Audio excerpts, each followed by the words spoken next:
What side of the AI debate are you on? Are you tending to be more AI resistant and avoidant, or are you very much pro the use of AI? Well, whichever side you're on, I'm really curious. Feel free to comment below. I believe that this video will be useful to people on both sides. And particularly, I'm addressing what I call soulpreneurs, solopreneurs who are developing an authentic business, a business that is really an expression of your passion, the gifts that you want to utilize and spend most of your working time on. So let's talk about what that means then. How does AI increase our ability to do that, or maybe even decrease our abilities? Because if we don't use AI effectively, it's going to create what some people are calling brain rot, right? Or other people call the erosion of our sovereignty. So there are dangers, and then there are also enormous benefits and opportunities. And so I'd like for us to have a discussion about that. And as you know, I call myself an authentic business coach. And as a coach, I want to encourage you now before I share with you my thoughts, I invite you to pause this video and think about your response to this question. How can using AI increase my creativity and my capability to fulfill the mission of my business rather than create dependency, brain rot, and erosion of my sovereignty? Another way of putting the question is it's a two-part question.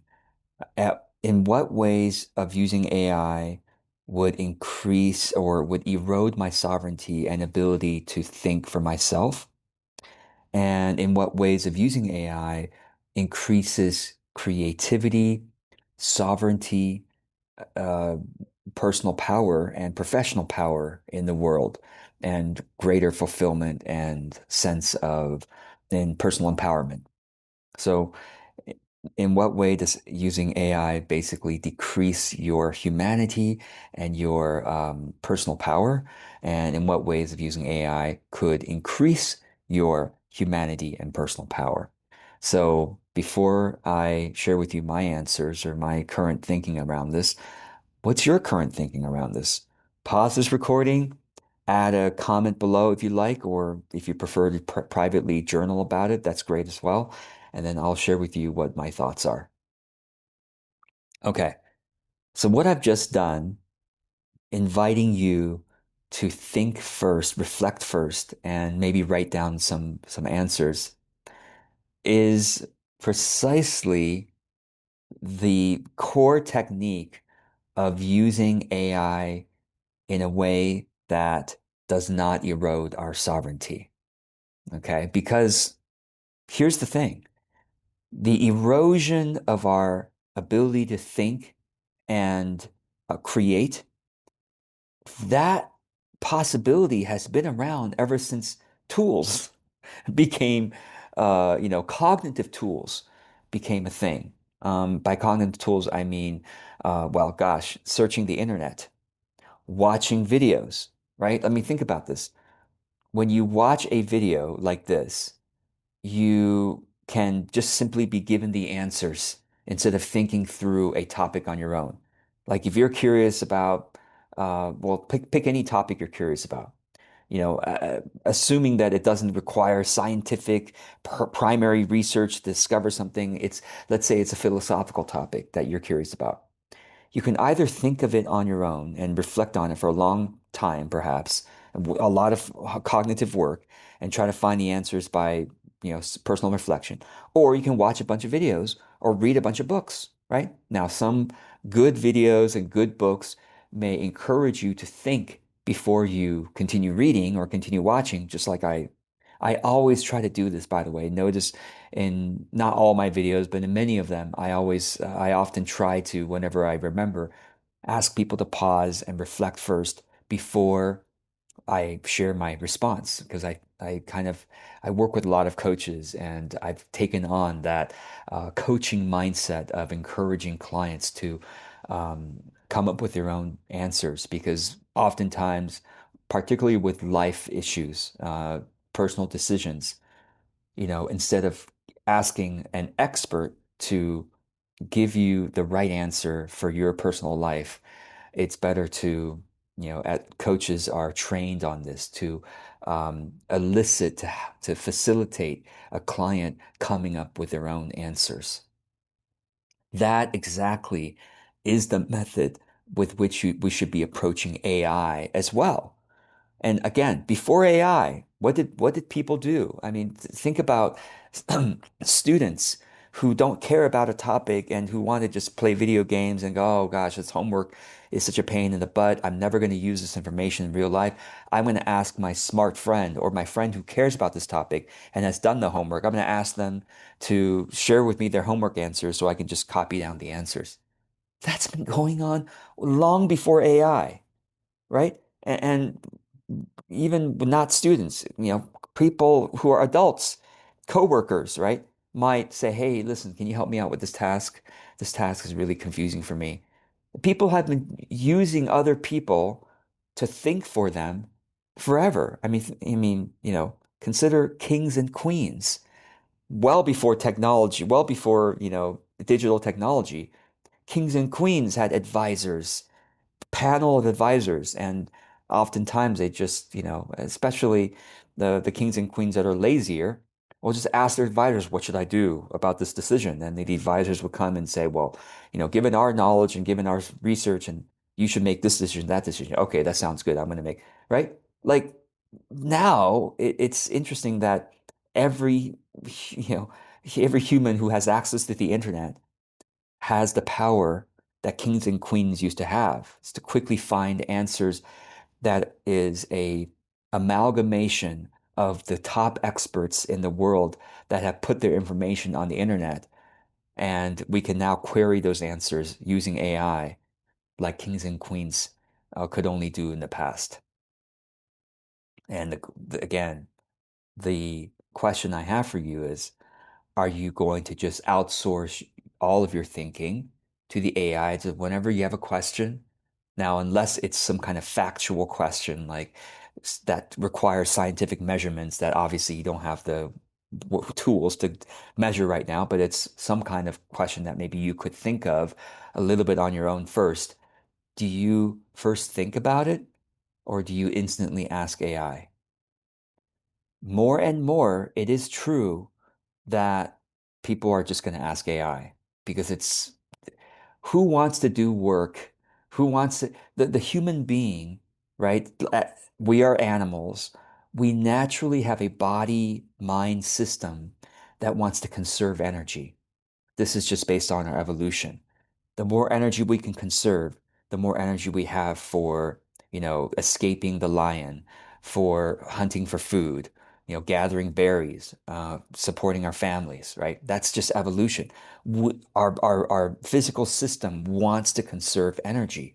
And so it's not a surprise that when we have a tool that allows us to conserve mental energy, we will use that tool as much as possible, right?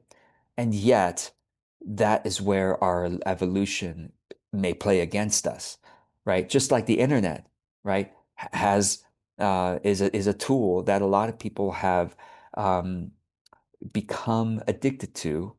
They scroll social media. They aren't mindful of the fact that it is a dopamine machine.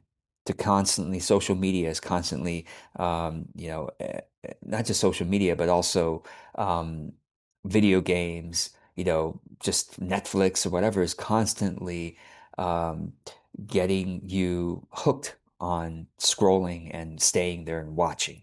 So this is before AI, this is already true. Television, before the internet, television and radio was already trying to do that with, charismatic speakers on radio and, beautiful people on television, etc. Right? So this is not just an AI question. This is a humanity plus tools question. So the question has always been, how do we use our tools in order to increase our personal power and our ability to be more capable, essentially? And now the same thing is in the AI age. How do we use AI without eroding our personal creativity and capabilities? So I've already given you a very important habit to be aware of. When you have a question, do you instantly just go to AI for the answers, or do you take at least a minute or 2 minutes to reflect if it's possible for to possibly come up with some answers by your own personal reflection and writing? Do you do that first? I always do that first. Okay. Whenever I have a topic that I'm curious about, I always first reflect, okay, what might be some of the answers? What might be some ideas? I have a practice that I'm doing every day now. I particularly started this the last couple of months, noticing the tendency to become dependent on AI. I started this practice called the idea machine. This is a practice that I actually discovered something like 15 years ago from a popular podcaster back then named James Altucher. He popularized this, or maybe created this concept called the idea machine. And essentially, it's every day write down 10 ideas on a specific topic.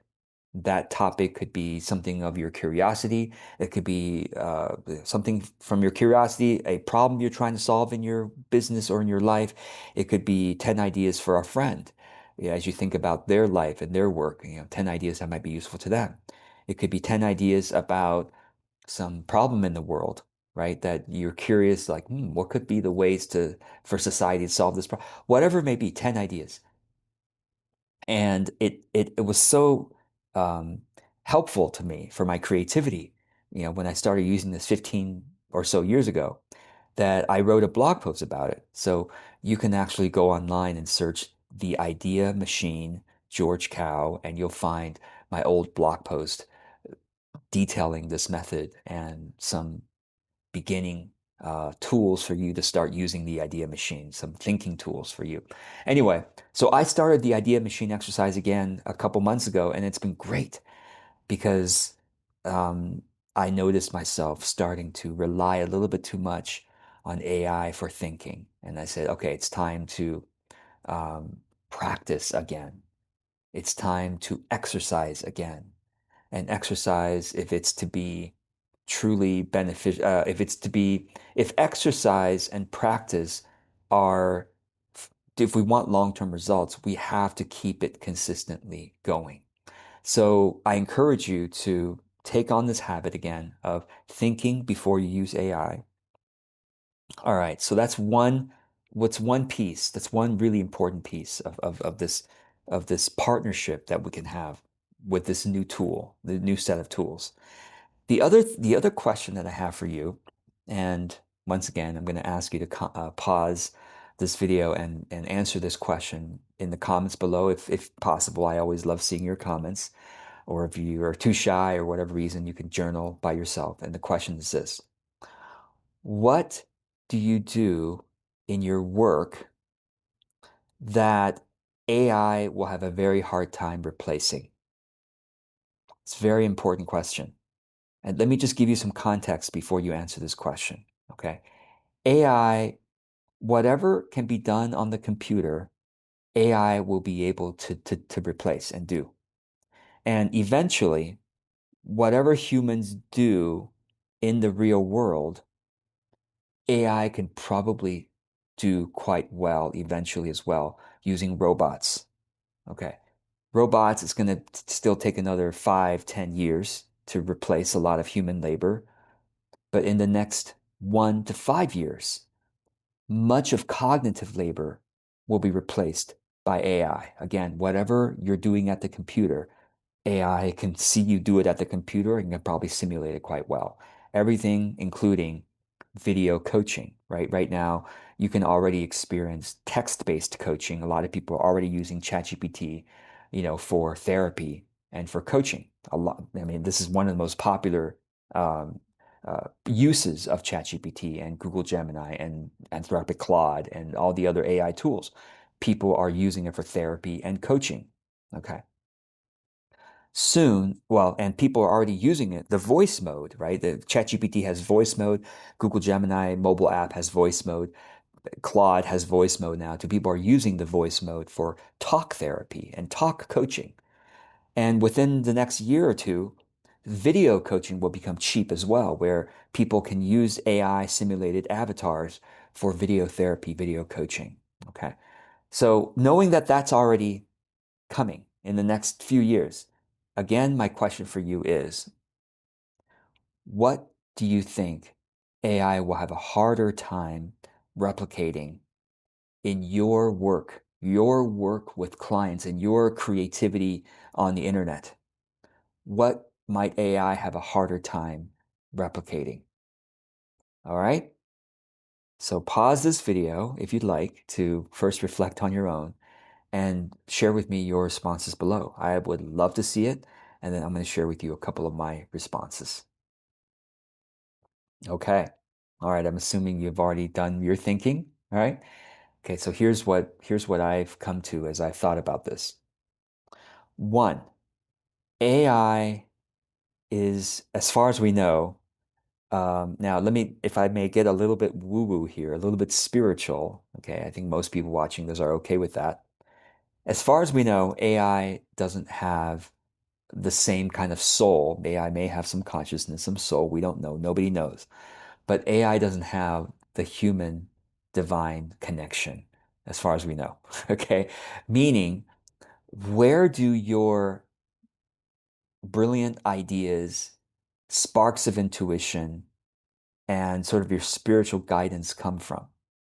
Well, if you are, I would just say, if you don't believe in any spirituality, if you're an atheist, you could say that there's something about the human mind-body system that has, sort of generational DNA and, cultural training that allows us to ideate and intuit and have sparks of insight and inspiration that machine intelligence just cannot have yet. Okay, so the atheist could say that. The person who believes in the divine or soul connection, like spiritual, the afterlife, all that stuff, the spirit world, would perhaps say that we have spirit guides, right? Or we have uh, divine guidance. We have the Holy Spirit. We have um, sort of like spiritual intuition that AI doesn't have, right? As far as we know. So I think that is a really, really key core thing that AI, as far as we know, can't replicate, at least at least as far as we can imagine for the next 5 or 10 years. So you're safe for another 5, 10 years. Eventually, well, I'll tell you, AI is already for some people already believe that AI has consciousness. There's already something called the architect out there, an AI created by Robert Edwards Grant. I really don't know what I think of it, but some people believe that that AI has consciousness and has spiritual guidance and all that stuff. So it's coming. There's going to be people who believe that and who can create AIs that simulate that feeling so much that most users will say, well, as far but as good as my psychic, as good as my energy healer, as good as my spiritual mentor or whatever, that kind of simulation is coming. But I believe that the true connection to the divine is unique to humans, and a lot of our clients are going to still value our ability to channel or to bring that kind of the way that we are spiritually guided or intuitively guided is going to be uniquely valuable to our clients. So, in other words, what do we need to do? You and I need to lean into that capability even more and use that with our clients.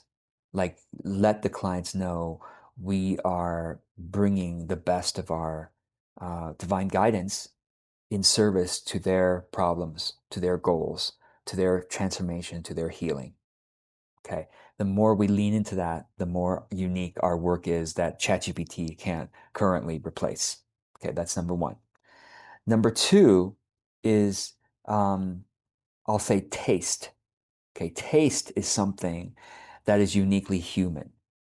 You'll notice that when you put things into AI, um, and what it comes out with, you're like, sometimes, maybe oftentimes, you're like, yeah, that's not quite how a human would say it, or would it just like, for example, images is a great example. You ask AI to create images, it can create beautiful images, but there's always things that are off about it. It's not quite right. Or AI music, right? I can quickly tell what's AI music now because I've listened to so much of it. I've created it myself. The taste isn't there. And taste, where does taste come from? Again, I'll take it from the atheist versus the spiritual person's perspective. An atheist would say taste comes from, the human mind-body system, compared to machine intelligence, is that we have the need to survive. And the need to survive and to reproduce is something AI doesn't quite have. And all of that with our DNA creates a particular biological, emotional system that's able to sense what is pleasing to us. That machine intelligence doesn't have that same ability to sense that our biological emotional intelligence has. The spiritual person would say, well, taste comes from divine connection. Our divine spark has particular ability to sense what is good, beautiful, and true in a kind of a divine way that machine intelligence without the divine connection doesn't have. And so, in other words, what does this mean for our work? The more you can lean into that sense, that feels right to me. And the more you can describe why that feels right to you, the more you cannot be replaced by AI. Okay, because AI, if whatever, and by the way, the better you can use AI, because the more you can describe taste, that's like, this feels right. This seems right to me because of this or that reason. And the more you can put that into AI, the more you can train your AI to produce the kind of thing that has the right taste. So it's really a matter of sensing, being more um, dramatic, even into, oh, this is really like becoming more sensitive, in other words, becoming more sensitive into that feels right and that does not feel right, and then trying to explain why that is. The better you can do that, the less replaceable you are. And and then I will say this. There's two more things that are hard for AI to replace. The ability to direct and to initiate and to direct is also really unique to humans. Because, as you notice right now, ChatGPT can't build your business for you. You still have to initiate to say, well, I want to create an offer today, right? Oh, I want to create content in this arena because I've noticed in the world, ChatGPT isn't hanging out with you all day. Maybe eventually it will, and sensing, reading everything you read, and people will put on AI contact lenses that see everything and hear everything that they hear. Eventually that's coming, but right now that's still at least probably five plus 10 plus years. So you still sense everything in the world. And again, I've told you, you've got your intuition and you've got your taste that the machine cannot reproduce. And by living in the world, living life, you realize, oh, I want to do this. Having vision, having desire, really, having desire is something that AI can't produce yet. So, in other words, sense more into your desires, your initiations, like, sorry, your will, your desire to initiate something, your desire to create something. Be more aware of that, because now AI can help you create some content you want to create, some offer you want to create. AI can do it much more efficiently, create at least a draft for you. But you are still the one that has the desire. do something. So by noticing your desires more and then taking action on your desire, you actually increase your sovereignty, your personal empowerment. So that's a really another really important, irreplaceable thing from AI is um, your desires and your sensitivity to your desires, and then you're taking action upon your desires. So sensitivity to and then taking action upon your desires creates more personal empowerment. AI can help you with the actual creation part, but you're the one who has that desire and the initiation. Okay. And then finally, AI cannot replace the human presence with your clients. Now, your clients eventually are going to use ChatGPT more and more, and and maybe you will create your own chat bot, your coaching bot for your clients to use 24/7 before they meet with you. By the way, I have a chat bot trained on all of my YouTube content, my blog posts, and if you want to try it out. It has the George Cow audio voice as well, ai.georgecow.com. Give it a try. No www, just type in ai.georgecow.com without www, ai.georgecow.com. Try it out. Talk to me by voice, see what you think, and chat with me. It has all my content. It has all my values and my sort of strategies, way of thinking. So let me know what you think. But still, when you spend time with me, you know that I like you and I can really like you. AI can pretend to like you, right? AI is nice to everybody and can pretend to like you, but you're like, but that's not a real soul feeling love for another soul. That is still irreplaceable and perhaps will always be irreplaceable. Is your presence live, particularly live presence with a client on Zoom calls or in person, especially, but Zoom calls, they know that it's a soul that has love for another soul and also a soul that can suffer. Unlike machine intelligence cannot suffer like we do. We don't know if machines can suffer or not, but we know that we suffer and we know that our clients suffer. And the more that you can empathize with your clients in their suffering, in their and connect to them with love and help them feel your love, that is something that clients will always treasure and value. Your human presence. So leaning into that, being more present for others. And I've been telling my clients, listen, to prepare for AI, the new AI world, we need to connect more with each other through Zoom calls, particularly through in person, if possible. We need to connect more with each other because that is continually where our unique humanity is expressed and fulfilled. So, well, I hope that this has been interesting for you, and I also look forward to seeing your comments below. Your comments before you heard everything I said, or even now that you've heard everything I say, what else would you say? What else would you say before you ask AI additional ideas? What else would you say is unique or expand on anything I've said? I'd love to see it in the comments below. Practice your writing, right? Practice your thinking, practice your writing.